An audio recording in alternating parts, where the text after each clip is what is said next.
Hey guys, how's it going? Today we have war number 1 of season 52.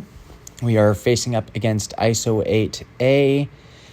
The team I'm bringing in today is Joe Fixit, Lady Deathstrike, and Onslaught.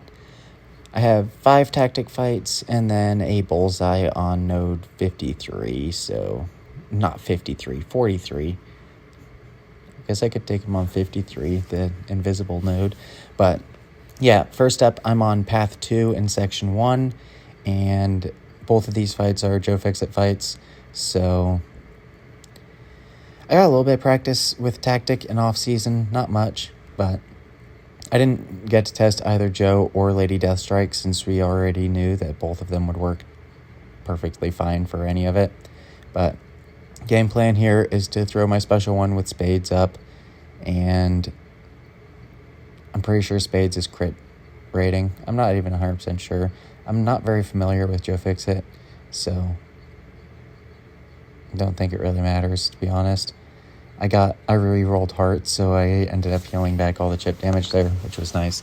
I did have a combat regen on there as well, just for chip damage.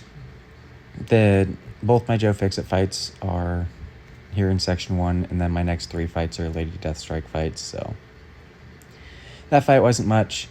And then this fight is my last Joe Fixit fight, so block damage, it doesn't really matter. I'm not going to parry, though, just so I don't have,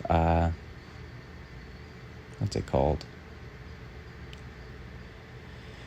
What happens when you parry? It neutralizes you or something. But, yeah, I do push up to Special 2 here. Wasn't too worried about it. Like I said, since it's my last Joe Fixit fight, I'm not going to dex it. I'm pretty comfortable dexing his Special 2 from Necropolis, but there's no reason to dex it there since it's my last Joe Fixit fight. But yeah, I'm just going to let him bleed out here. I do tap him one more time, but he was dead anyways. Those fights were both pretty quick. Joe's actually a pretty quick attacker, despite being a Special 1 spam type champion, which feels like throwing Special 1 should be slower, but it's not. In Section 2 here, I'm moving over to Path 6. I'm taking this Storm X and Danny Moonstar with Lady Deathstrike. I'm going to switch over my boosts to tech boosts.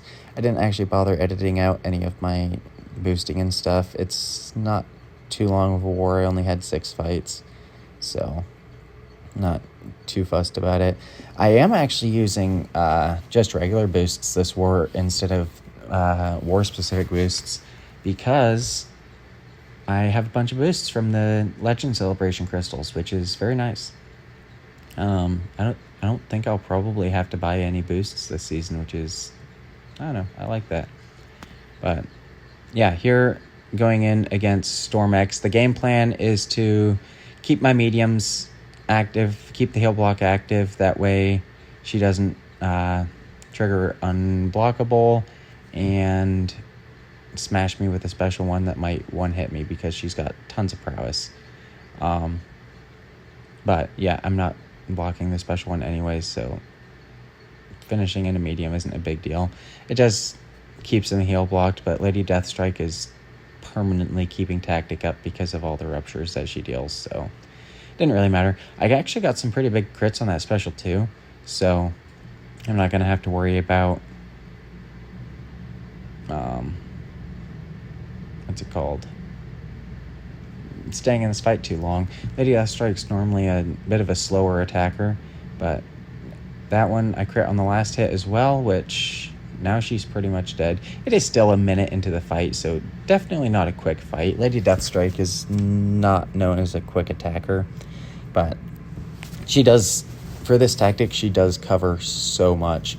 So next up, that was just a rank 2 Storm X. This is a rank 3 Danny Moonstar, actually, and still not really worried about it. I thought about throwing on a green boost, but decided against it. I shouldn't really be taking any damage this fight, just dexing Special 1s and then parrying, but Lady Deathstrike has a lot of armor, so you don't really take much damage through parries.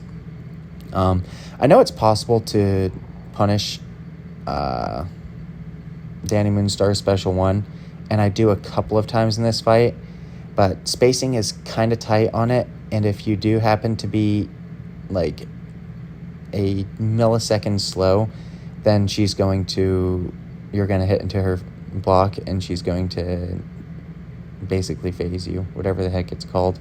And since Lady Deathstrike has a double hit medium, I don't want to do that because it guarantees that I'm going to get smacked in the face. So I'm going to limit punishing her special 1. Get good crits on that special 2, actually. 4 of the 5 hits crit, so I got a lot of power back. That one, I had good spacing on that one. I could have actually punished it. That one I also have good spacing on, so I can punish that. And then I should have thrown my striker and then special 2 there, but doesn't really matter. Now that special 2 I didn't get any crits on, so didn't get much power back and didn't get much damage in.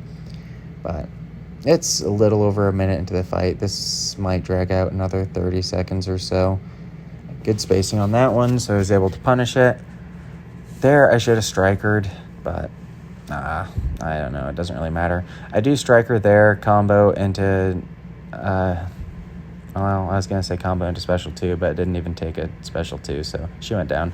Next up, I have a Toad on the aggression regen node on the node 37 on the mini island. I'm going to throw a small health potion into Lady Deathstrike here, just 1 level 3 potion, which is actually the only potion I use this war, which is nice. I'm not going to complain. Just a 1 potion war. So, yeah, I move up here to Toad. I haven't fought Toad in a long time, so I wasn't 100% sure how he applied his stun. I know he applies a stun sometimes, and I had it explained to me a bit, and I was told that if I don't fully understand it, I should invuln, and I felt like I fully understood it here, so I didn't think that it was going to be a big deal. I just want to make sure I push him to special 2s to reset his prowess, and I need to be dashing back a lot to be removing his poisons, and that should be pretty much all there is in this fight. I do get a cheeky little intercept there. Yeah, I was focusing really hard on keeping Lady Deathstrike's heal block up, although it really doesn't matter because the tactic heal block is up constantly, so that was completely unnecessary. I didn't really need to focus so hard on it, but get a little reparry there. He's going down all right. I get the heavy intercept there, which is fine. I throw a special 2, get some crits, and it actually kills him. If it didn't kill him, he wouldn't have been at a special 3 yet. I would have just parried and 5 comboed, strikered, 5 comboed, and he would have been dead. But yeah, I had a lot of range there. I almost teleported to the wrong island there, which would have been sad because then I would have had to wait for my boosts to fall off so someone could clear me. But next up is my last fight here. Bullseye on node 43. And I've taken Bullseye here half a dozen or more times, and Onslaught just makes a joke out of him. I didn't bother throwing a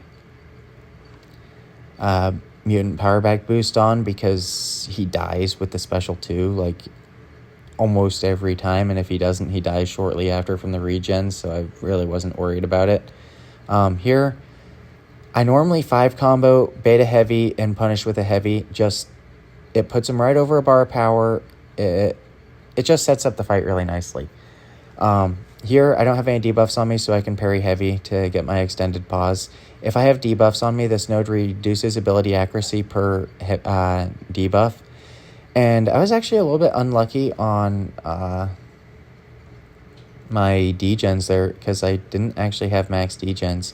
But here I'm going to beta heavy and then punish with a heavy and he'll be dead. Actually, that's not true. I'm just going to combo into special 1 and he'll be dead. But that's it for this war. We are going to win this war. I don't think ISO 8A is pushing this season, and they died like 100 times. But yeah, that's it for this one. Thanks, guys.